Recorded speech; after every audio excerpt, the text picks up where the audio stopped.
तो आज हम समझेंगे एब्डोमिनल हर्निया के बारे में। हर्निया का मतलब होता है रप्चर हो जाना। अब ये कैसे होता है मैं समझाता हूँ।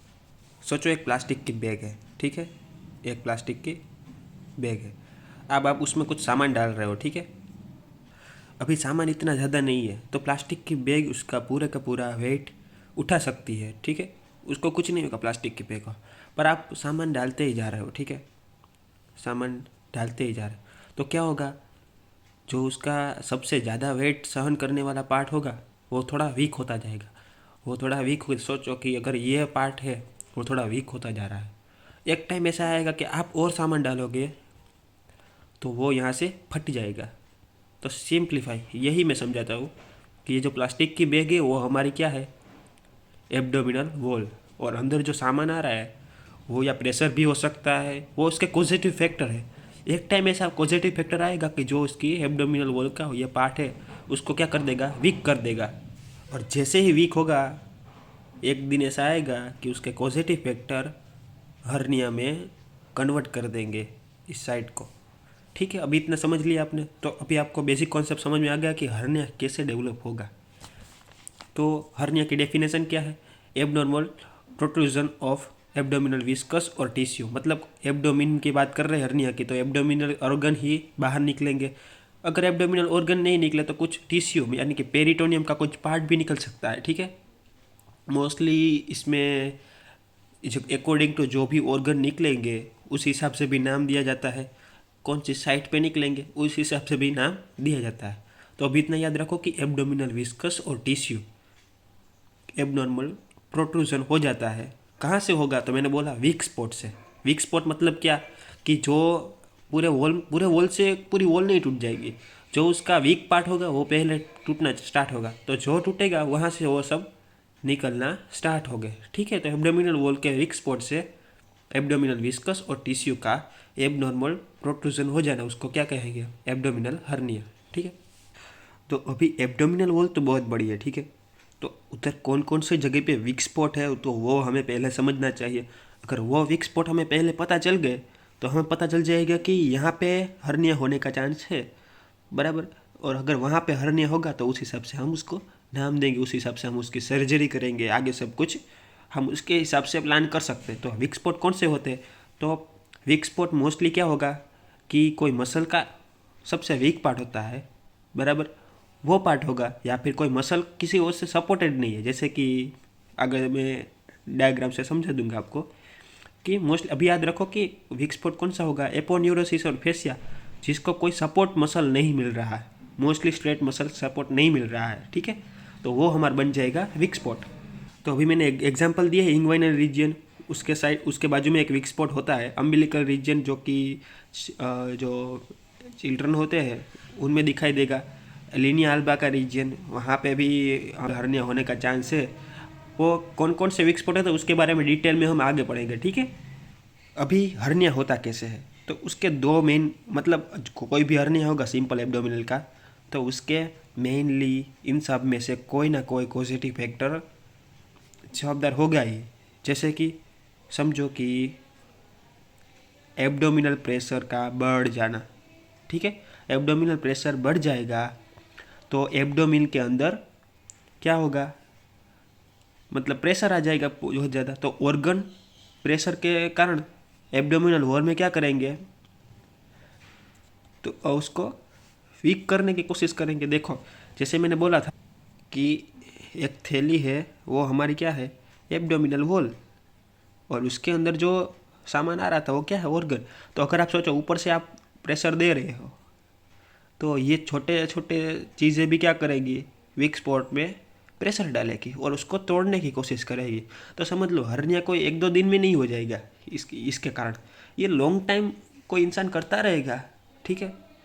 तो ये पॉजिटिव फैक्टर बने, जैसे कि बीपीएच यानी कि बिनाइन प्रोस्टेट हाइपरप्लेसिया, मतलब बिनाइन कंडीशन है। तो वो क्या करेगा एक दिन, तो वहाँ से यूरिनरी ऑब्स्ट्रक्शन होगा। तो यूरिनरी ऑब्स्ट्रक्शन के कारण थोड़ा प्रेशर तो डालेगी, तो उस साइड से प्रेशर बढ़ता रहेगा। एक टाइम आएगा कि उस साइड से वीक स्पॉट, पहले जो भी वीक स्पॉट होगा वो पहले वहाँ से रप्चर हो जाएगा। कॉन्स्टिपेशन है वो भी क्या करेगा, प्रेशर डालेगा। वूपिंग कफ, ये सबसे मेन मैंने समझाता हूँ आपको। ये वुपिंग कफ, क्रोनिक कफ, ब्रोंकाइटिस या टीबी, ये कफ कैसे एक हर्निया पैदा कर सकते हैं। अभी इसका कोई एक रीज़न में एक मतलब मतलब एक पेशेंट के थ्रू समझाता हूँ कि कोई एक पेशेंट है समझो, उसको एलर्जिक राइनाइटिस है, ठीक है। तो अब क्या करेगा, उसको एलर्जिक राइनाइटिस है और ऐसा एलर्जिक राइनाइटिस है कि वो बार बार सर्दी जुकाम लेके आ रहा है। तो वो सोचो एक दिन में अगर उसको एलर्जी होती है तो 10 से 15 बार छींकता है, सिर्फ नॉर्मल मैंने बोला 10 से 15 बार। तो वो क्या होगा कि सारे मतलब वो सब लोग खांसते हैं तो कुछ खांसी कुछ कफ वो ऑब्स्ट्रक्ट करेगा, तो वो अल्टीमेटली कहाँ पे प्रेशर डालेगा, एब्डोमिनल वॉल पे, क्योंकि वो ऑब्स्ट्रक्ट कर रहा है। तो वो प्रेशर भी लॉन्ग टाइम में जाके उस वीक स्पॉट पे प्रेशर करेगा और वो उस वीक स्पॉट को तोड़ने की कोशिश करेगा। तो ये कफ, क्रोनिक कफ, ब्रोंकाइटिस, ये बहुत ज़्यादा प्रेशर बढ़ाते हैं और प्रेशर के कारण वीक स्पॉट को तोड़ देते हैं एब्डोमिन के, ठीक है। तो अभी हम आगे बढ़ते हैं लिफ्टिंग हैवी वेट के ऊपर। अभी ये भी सिंपल आपको समझ में आ गया होगा कि कोई हैवी वेट कोई लिफ्ट करेगा तो एब्डोमिन में प्रेशर बढ़ेगा, एब्डोमिन में प्रेशर बढ़ेगा तो जो भी वीक साइड होगी वो पहले टूटेगी। तो वीक साइड पहले टूटेंगी तो जो भी कोई ऑर्गन मोमेंटम होगा, ये बराबर इंटेस्टाइन का पार्ट होगा, वो उधर से निकलने का स्टार्ट हो जाएगा। तो वो हो जाएगा सिंप्लीफाई क्या हमारा, ये हर्निया हो जाएगा। तो अभी हमने क्या देखा, एब्डोमिनल प्रेशर के कारण भी हर्निया हो सकता है बढ़ने के कारण से, ठीक है। अभी कुछ ऐसी चीज़ें हुई कि सोचो प्रेशर अभी नहीं बढ़ रहा पर कुछ ऐसी चीज़ें भी हर्निया पैदा कर सकती, जैसे कि एक्सेसिव फैट, कोई ज़्यादा फैट है एब्डोमिन में तो वो भी हर्निया का एक टाइम पे कारण बन सकता है। कैसे बताता हूँ। होता क्या है कि मसल होता है, मसल के ऊपर थोड़ा फैट होता है, ठीक है। अगर मसल के ऊपर फैट होता है तो जैसे ही फैट बढ़ता जाएगा वो मसल के टिश्यू को एक्सेसिव फैट मतलब जो फैटी टिश्यू होते हैं वो एब्डोमिनल मसल्स फाइबर के थ्रू रिप्लेस हो जाएंगे। मतलब मसल्स के फाइबर, अब उसमें फैट ज़्यादा बढ़ रहा है तो मसल फाइबर फॉर्मेशन की जगह वहाँ पे फैट ज़्यादा फॉर्म हो रहा है तो मसल फाइबर फॉर्मेशन में वो दिक्कत करेगा, इसीलिए वो वीक स्पॉट बन जाएगा एक टाइम पे, ठीक है। और रिपीटेड प्रेगनेंसी तो मैंने कहा है कि बार बार प्रेगनेंसी होगी तो उसके मसल एक टाइम पे वीक हो जाएंगे तो वो हर्निया बना देंगे। सर्जिकल इंसिजन ये कैसे होता है, ये बहुत एक हर्निया पैदा करेगा जिसका नाम है इंसिजनल हर्निया। कैसे समझाता हूँ। मान लो ये मसल है, अभी थोड़े ड्राइंग पे फोकस मत करो, ये समझो कि एक मसल है बराबर, ये उसका बेली पार्ट है। तो कोई सर्जिकली हमने इसको तोड़ा, अभी क्या होगा कि फिर इंसिजन लेंगे, इसको रिपेयर करेंगे, ठीक है। पर एक टाइम आएगा कि अगर वो कोई प्रॉब्लम रहता है, मतलब ड्रेसिंग बराबर नहीं करता या फिर उसके सूचर प्रॉपर नहीं होते तो ये मसल टूटता रहता है, ये सूचर टूटेगा और ये मसल प्रॉपर डेवलप नहीं होगा। प्रॉपर डेवलप नहीं होगा तो ये हमारा क्या बन जाएगा, वीक पार्ट बन जाएगा। वीक पार्ट बनेगा तो हर्निया तो कभी ना कभी उधर से निकल जाएगा, ठीक है। तो ये होता है सर्जिकल इंसिजन के कारण हर्निया। नर्व डैमेज, कोई मसल और न्यूरोमस्कुलर जंक्शन होते हैं, नर्व क्या करती है, कॉन्ट्रैक्शन। अगर प्रेशर ज़्यादा आता है तो वो फाइबर को बोलेगी तुम थोड़ा कॉन्ट्रैक्ट हो जाओ, थोड़ा रिलैक्स हो जाओ, तो वो सिचुएशन के हिसाब से मैसेज जाते रहते हैं नर्व। अगर नर्व ही डैमेज है तो मसल को कोई मैसेज जाएगा ही नहीं, तो मसल कॉन्ट्रैक्ट ही रहेगा। अगर उसको मतलब थोड़ा रिलीज होना होगा तो होगा नहीं, तो प्रेशर बढ़ेगा, ठीक है। तो वीक स्पॉट वहाँ पर डैमेज होने का चांसेस बहुत ज़्यादा है, ठीक है। तो ऐसे भी नर्व डैमेज से भी हर्निया कोई ना कोई पॉजिटिव फैक्टर लेके उत्पन्न हो जाएगा, ठीक है। अभी ये दोनों देखे, ये हमने इन जनरल देखा। अगर कोई पहले से ही मतलब बेबी से इन बर्थ कोई प्रॉब्लम आता है, कॉन्जेनिटल वीकनेस होती है, तो उससे भी मेन 2 हर्निया लिखे गए हैं। देखो प्रोसेस ऑफ वजाइनलिस क्या है, ये कैनाल ऑफ नक क्या है, इसके बारे में हम इंग्वाइनल हर्निया में डिटेल में पढ़ लेंगे। अभी ये बस याद रखो कि प्रोसेस ऑफ वजाइनलिस और कैनाल ऑफ नक ये कॉन्जेनिटल वीकनेस में पार्टिसिपेट है, मतलब उन दोनों में कॉन्जेनिटल वीकनेस होती है, पहले से ही वीकनेस आती है तो उससे इनडायरेक्ट इंग्वाइनल हर्निया होगा। अगर अम्बिलिकल साइड में कोई इनकम्प्लीट ओब्लुरेशन होगा तो अम्बिलिकल हर्निया होगा। इन दोनों के बारे में डिटेल में हम उसके पर्टिकुलर वीडियो में देखेंगे, ठीक है। अभी हर्निया के बारे में मेन हम देख लेते हैं, ठीक है। तो हर्निया के 3 पार्ट है, सेक, कंटेंट और कवरिंग, ठीक है। कोई भी हर्निया होगा उसके अंदर एक सेक होगी, उसके अंदर कोई ना कोई कंटेंट होगा और उसके ऊपर कवरिंग होगा, ठीक है। इतनी बात याद रखो। पहले हम इधर से देखते हैं कवरिंग। कवरिंग क्या होगा, तो अभी पहले बताया कि वीक स्पॉट है, मतलब मैंने देखो बाहर से दिखेगा, आपको क्या दिखेगा, लंप जैसा दिखेगा। ये साइड में एक इंसान को मतलब ऐसे लंप जैसा दिखेगा एब्डोमिनल वॉल में, ठीक है। तो ये लंप दिखेगा तो हमें बाहर से क्या लगेगा कि कोई अंदर से कोई कुछ धक्का दिया है तो ऑर्गन बाहर आ गए हैं, एब्डोमिनल वॉल थोड़ी उपसी हुई दिखेगी। तो कवरिंग क्या होगा, शुरुआत में हमें पहले क्या दिखेगा, स्किन, एब्डोमिनल वॉल, वो सब दिखेंगे। उसके बाद क्या दिखेगा, जो ऑर्गन बाहर, मान लो सोचो यहाँ इंटेस्टाइन आया है तो उसके ऊपर पेरिटोनियम होगा, तो पेरिटोनियम कवरिंग दिखेंगे और उसके अंदर इंटेस्टाइन दिखेगा। ये सिंपल कवरिंग होते हैं एब्डोमिनल हर्निया में, ठीक है। अभी कंटेंट की बात करें तो मैंने कंटेंट में भी कहा था कि कंटेंट में क्या होगा, अगर इसको खोलोगे तो इसके अंदर क्या मिलेगा, इंटेस्टाइन मिलेगा। तो कंटेंट के हिसाब से भी कुछ हर्निया के नाम दिए हैं, जैसे कि अगर इसके अंदर ओमेंटम होगा तो ओमेंटोसिल कहेंगे, ठीक है। अगर कोई इंटेस्टाइन का पार्ट होगा तो एंटेरोसिल कहेंगे, ठीक है। अभी हम हर्निया के टाइप्स देख रहे हैं। ये टाइप्स तो कह सकते हैं, पर ये ऐसा ज़रूरी नहीं है कि पर्टिकुलर एक ही टाइप देखने को मिलता है। ये उसके मतलब कॉम्प्लेक्सिटी के ऊपर होता है। समझाता हूँ, जैसे कि कोई हर्निया है, ठीक है। अभी कोई इंसान खड़ा है तो ऊपर से प्रेशर आ रहा है तो क्या होगा, वो दिखाई देगा। अगर उस इंसान को हम सोने को बोल देंगे तो उसके अंदर पूरा बॉडी रिलैक्स हो जाएगा। जैसे ही रिलैक्स होगा तो वो एब्डोमिनल वॉल क्या हो जाएगी, फ्लैट हो जाएगी, वो हर्निया अंदर चला जाएगा। फिर से कॉन्टेंट होगा, वो बाहर निकला था वो अंदर चला जाएगा। तो उसको हम क्या बोलेंगे, रिड्यूसिबल हर्निया। मतलब जो कॉन्टेंट है उसका हर्निया का, वो प्रेशर बढ़ने पर बाहर आता है, ठीक है। और जैसे ही प्रेशर कम हो जाता है, जगह अंदर मिल जाती है, तो वो फिर से अंदर चला जाता है। अगर ऐसा नहीं होता तो हम उसको क्या कहते हैं, इरिड्यूसिबल हर्निया। अब सोचो कि अभी तो हर्निया रिड्यूसिबल है, पर एक टाइम आएगा कि बहुत ज़्यादा कंटेंट आते रहेंगे, ठीक है।